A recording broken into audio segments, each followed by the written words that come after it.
Okay, we're live. Okay, good evening, everyone. Welcome to our regular council meeting for Monday, July the 28th. Call the meeting to order at 6:30, and we'll begin with playing the national anthem.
All right, we would like to begin by respectfully acknowledging that the town of Shelburne resides within the traditional territory and ancestral lands of the Anishinaabe, including the Ojibwe, Potawatomi, Chippewa, and the people of the Three Fires Confederacy.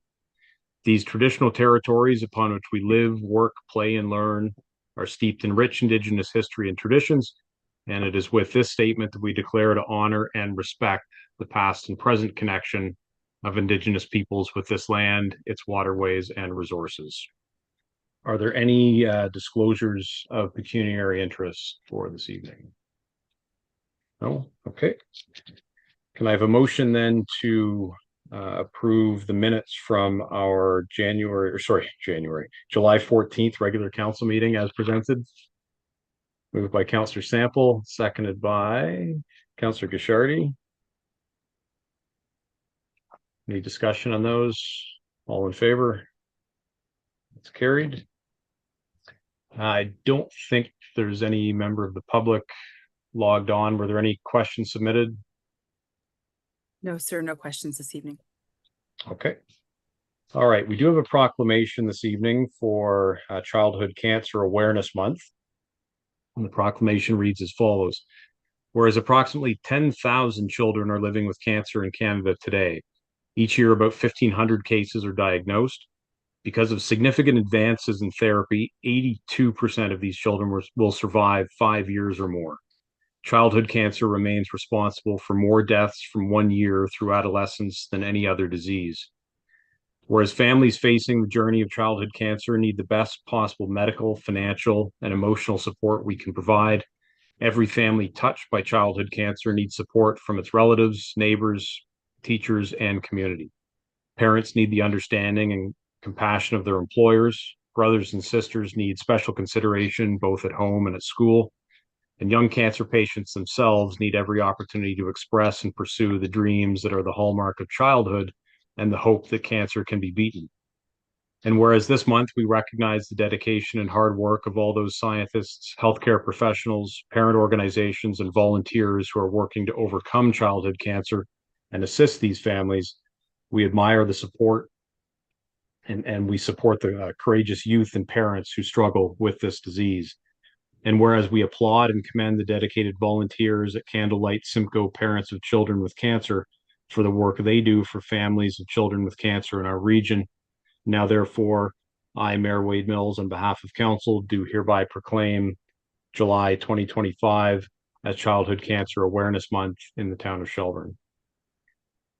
And with that, there is a resolution here, or a draft resolution for the flag raising. Is there a mover and seconder in support of that moved by Councillor Bernardo, seconded by Deputy Mayor Hall.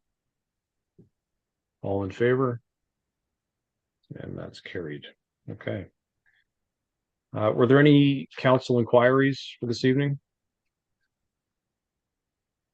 Councillor Sample. Just had a call from 192 Limestone Lane. Just complaining, that's over in the Foodland subdivision over there. Just complaining about the overgrowth in the park.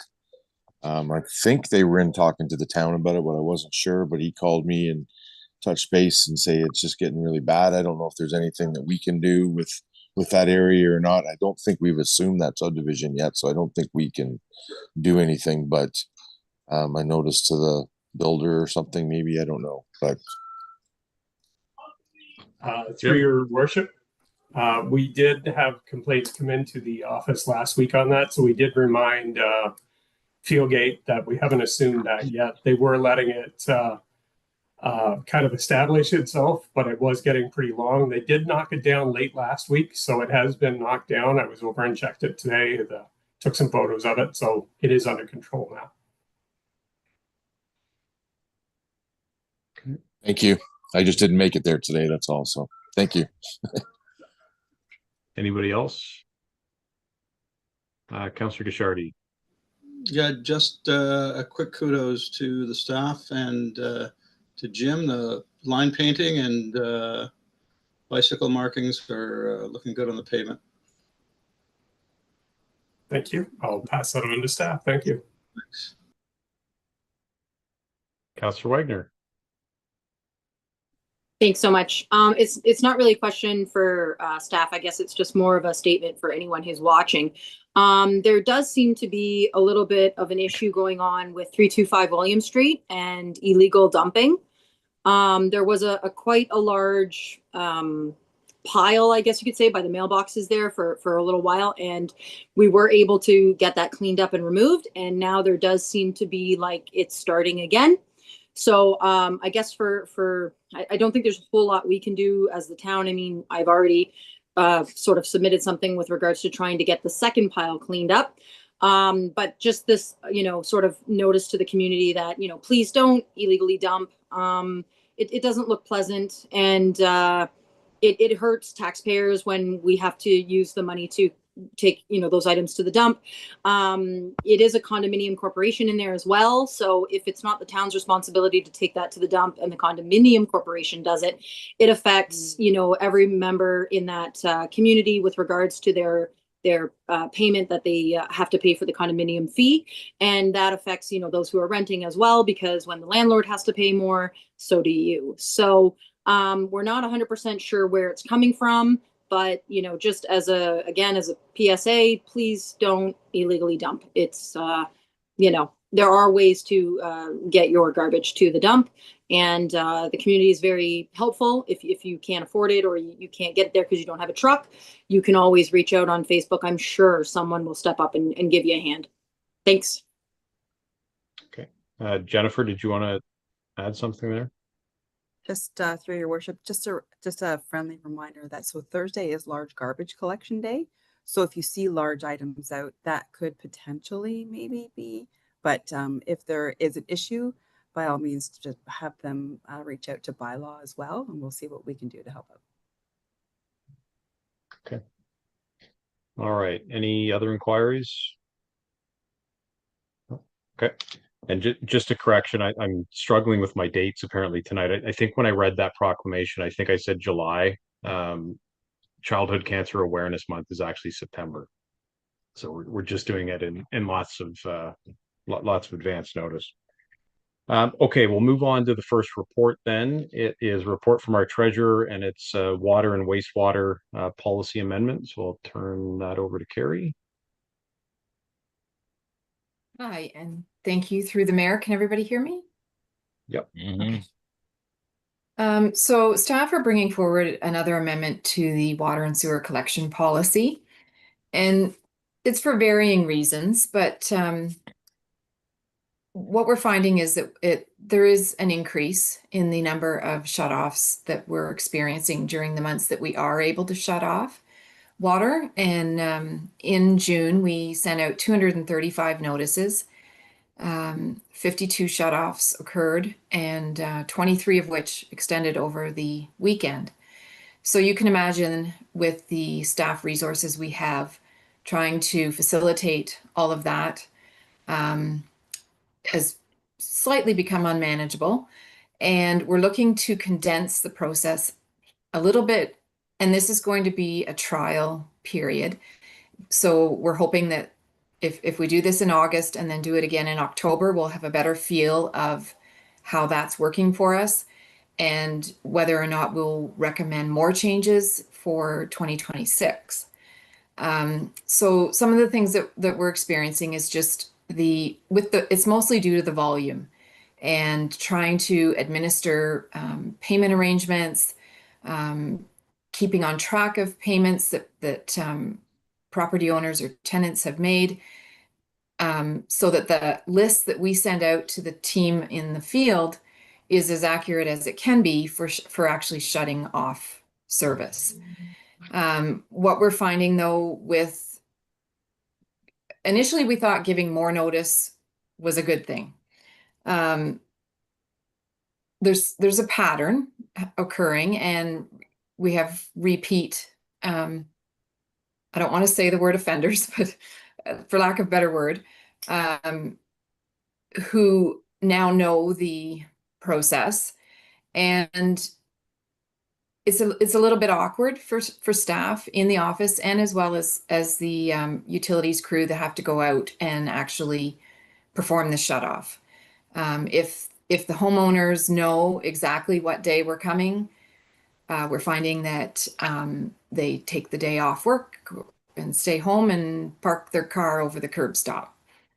And, just those are just some of the small examples of things that are going on. And so we've decided to cut out the second notice. The first notice that goes out to everybody, and they know whether or not they've paid their water bill. Like, we're not kidding anybody, right? So the final notice that goes out will offer a final payment date, and it will also offer some additional extended hours that the office will be open for people to come in and make a payment outside of the regular 8:30 to 4:30. So we haven't put those dates in this report. We're still going to play around with what those dates are going to look like. And one day it could be we open at 7 a.m. Another day we'll stay till 7 p.m. And we're also going to try to coordinate that with the tax due date, which also falls in August and October as well. So that we will advertise that we have extended hours for people who need that extra time for making their property tax payment as well. So the two will kind of go hand in hand. So mostly we're just asking for council to approve this new policy so that we have some teeth behind what we're doing, and hope that it helps, curb some of the problems that we're finding, and also provides more opportunity for the residents to come in and make their payment if we have extended hours, and hopefully will lessen the number of people that will go over a weekend period without water.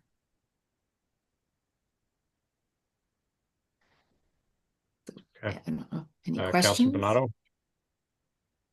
I read your report, and I'm amazed. I guess I'm seeing the numbers seem to be going up with the amount of people that are becoming delinquent in their payments.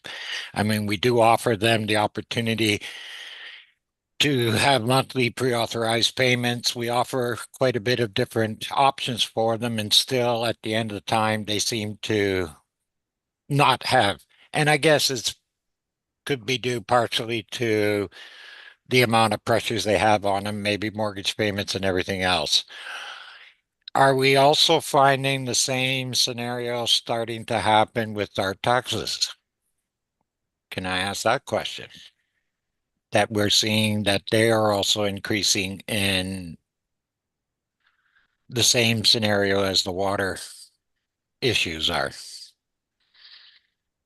Sure, and through the mayor, our tax arrears have been increasing, and I have made council aware of that over the last couple of years. It's partially due to the water and sewer accounts being rolled to taxes during the months that we cannot shut off. So that's one of the reasons why we don't want to stop these months where we are able to shut off, because it does provide an incentive for payment and reduces the amount of arrears that are being rolled onto the tax accounts. For the majority of the homes that are still disconnected, a lot of them are not inhabited. Like there's not people living there. So they've moved out or vacated for whatever reason. And when quite a few of them are for sale actually. And so when they do sell, the new homeowner is immediately calling to have the water turned back on. So there's varying reasons that we're seeing for this increase, and it's the economy overall in general. And we also have a lot of tenant landlord disputes, which is another reason that we run into difficulty when we're dealing with residents at the counter, depending on whether they are the landlord or the tenant. Mhm. And it makes it challenging, but we're hoping that this change.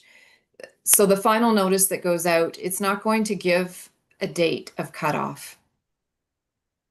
It's just going to give the date when the payment is due by. And because we have so many shutoffs, sometimes our utility staff can't get to the location, all of the locations in the same day.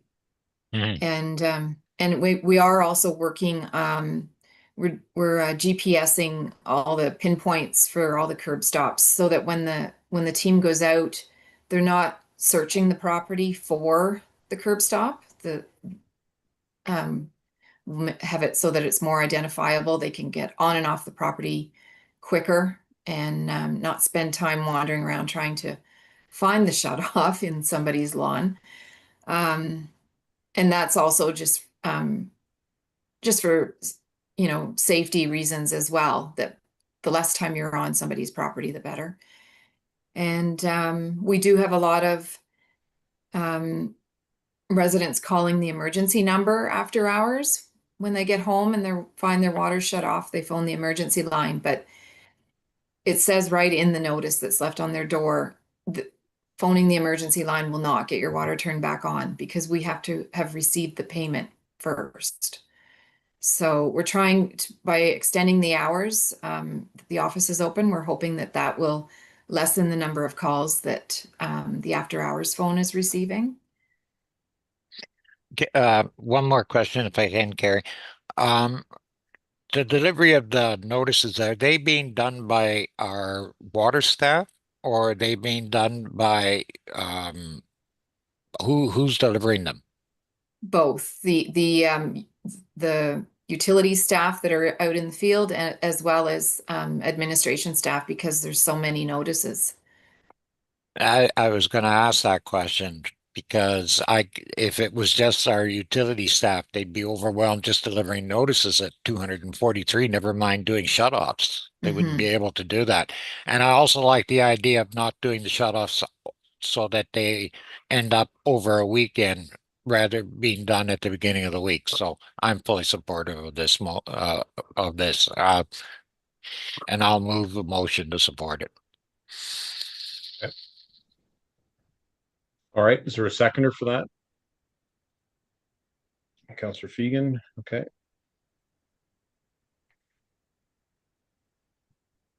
Any further questions or comments on it? Councillor Cusharty? Sorry, Carrie. A quick question about the parking over the shutoffs. Are the shutoffs located on town property? Are they located on the actual property of the, like technically where are they? They're supposed to be on town property. Yeah. And Jim can correct me if I'm wrong on that, but some of the subdivisions have the curb stop in the driveway, so the cars are able to park over top of them. Okay. Yeah. But in accessing those, are we not authorized to have them removed?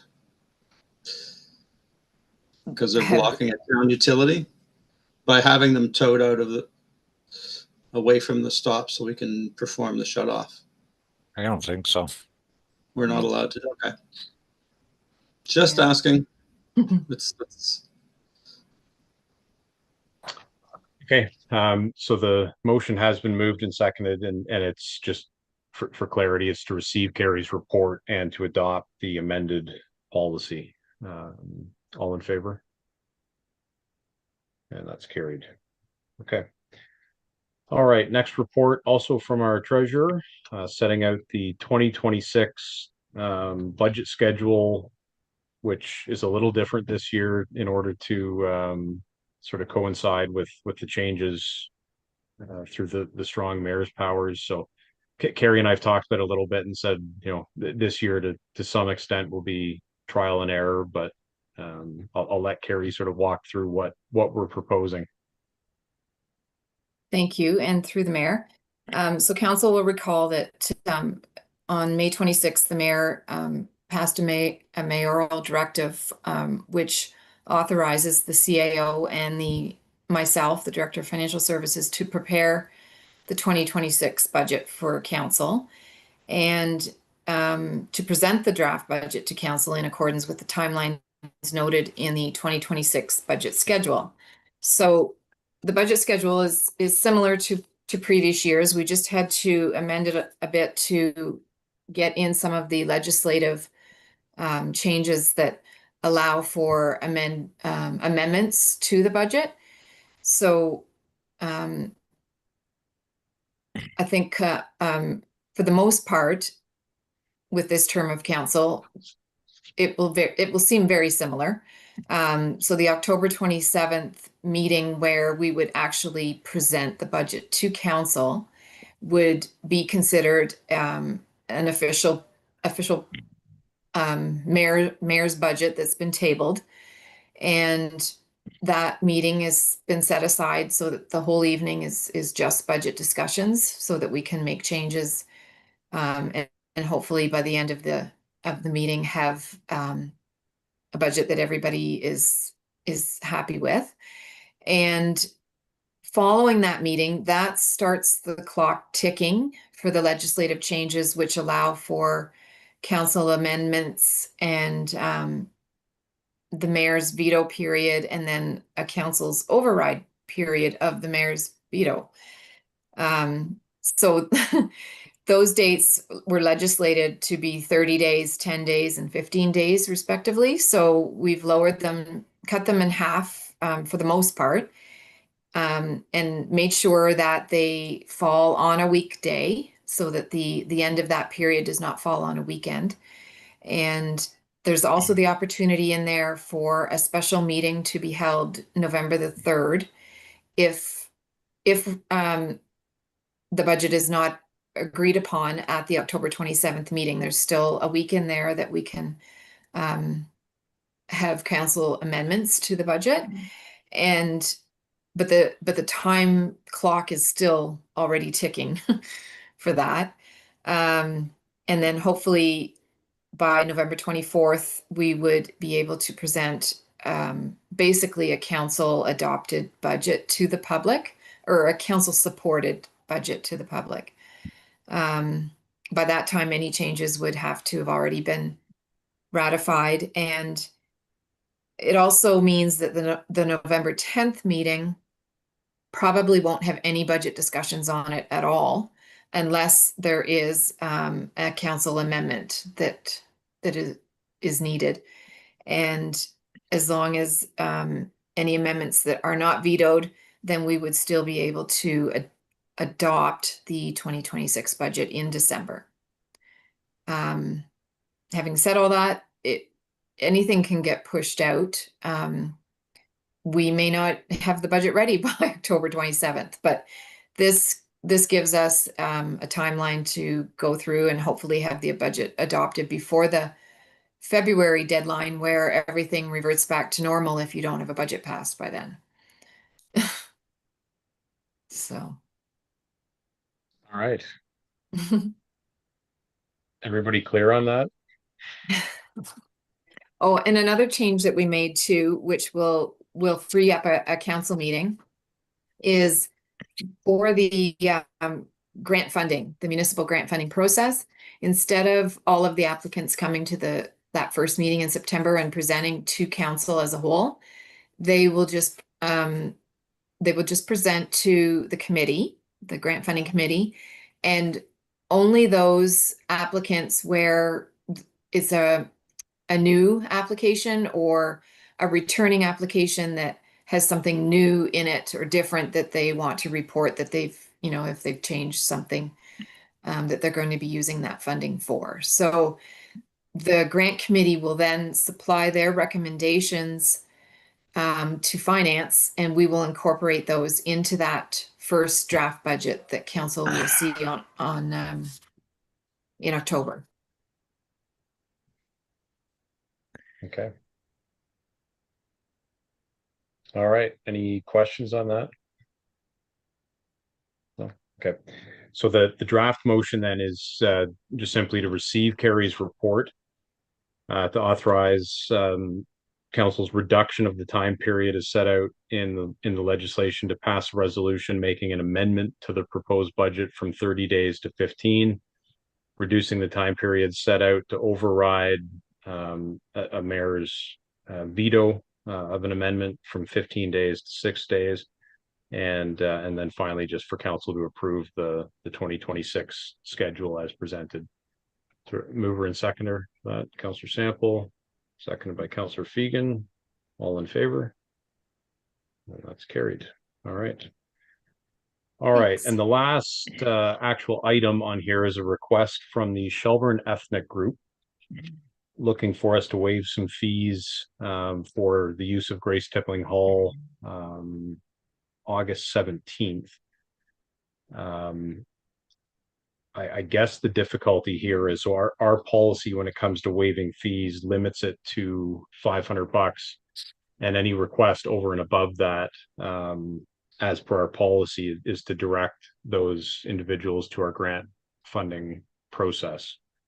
When it's all calculated, I guess the value of the waiver that they're looking for is $605.23. So that's for 8 hours of the use of the hall, as well as lighting and sound equipment. So any thoughts on this one? Would it be possible to waive the fees up to $500? And then the organization would have to pay the difference, which would be $106. I'm just thinking, it's fine to direct them to the grant funding process for next year. It's just given this year, the date of their event won't allow them to do that.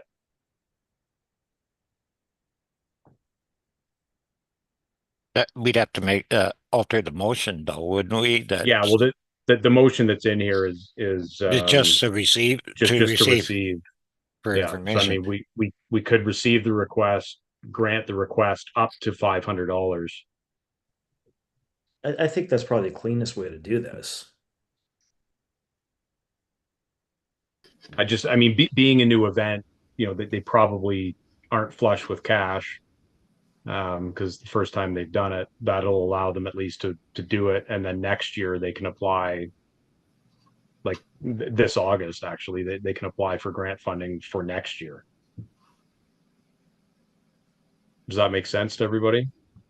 Yeah. Yeah. I agree with Somebody that. want to one make a bit. motion? Sure. I'll Okay. make the motion if you want. Okay. Sure. I saw Councillor Fegan's hand up. I'll put you down as a seconder. Okay, so we'll receive the request and grant the request up to $500, with the understanding that anything over and above that they would have to pay. And also And I think maybe direct them to to apply for the grant funding for next year. Okay. Any discussion on that? All in favor? That's carried. Okay. Any notices of motion tonight? Nope. Okay. Communications, kind of a shorter list. Councillor Bernardo. 2. Number 3, just the correspondence from Melanchthon. We need to have staff maybe look, they have stuff already up on the website from Strata. I was trying to read through Strata's transportation report, and there's nothing there. On 124 South, meeting Highway 89 and 10 in their report, which kind of surprises me. They talk about County Road 17, 124, and Melanchthon Road, Township Road 4, fourth line, but they don't mention anything about the further south end there. So, like, you know, for us, we need to look at some of those reports and maybe have staff bring us back some recommendations on what they feel needs to be forwarded on to either Melanchthon or Strata or whoever that needs to go to. And the second one is I would like to make a motion of support for number 4 from the town of Orangeville for the Respect Elect, which is the respective elected officials trying to get the minorities, women, and other groups because of the harassment that comes through on elected officials, both in social media and whatnot. There's a lot of people don't want to run or get involved, and there needs to be respect out there so that we do get people that have the abilities to run for elected positions. So I'd like to move a motion of support for that particular motion, if someone will help and second it. Okay. Councillor Fegan, second that. All right. Any discussion on that one? All in favor? That's carried. Okay. All right. Anything else there? No. Okay. Can I get a motion then to receive the remaining items? Councillor Sample, seconded by Councillor Wagner. All in favor? That's carried. All right. And a motion for our confirming bylaw. Councillor Bernardo, seconded by Councillor Wagner. All in favor? That's carried. And a motion to adjourn at 7:03. Councillor Sample, seconded by Councillor Fegan. All in favor? Carried. All right.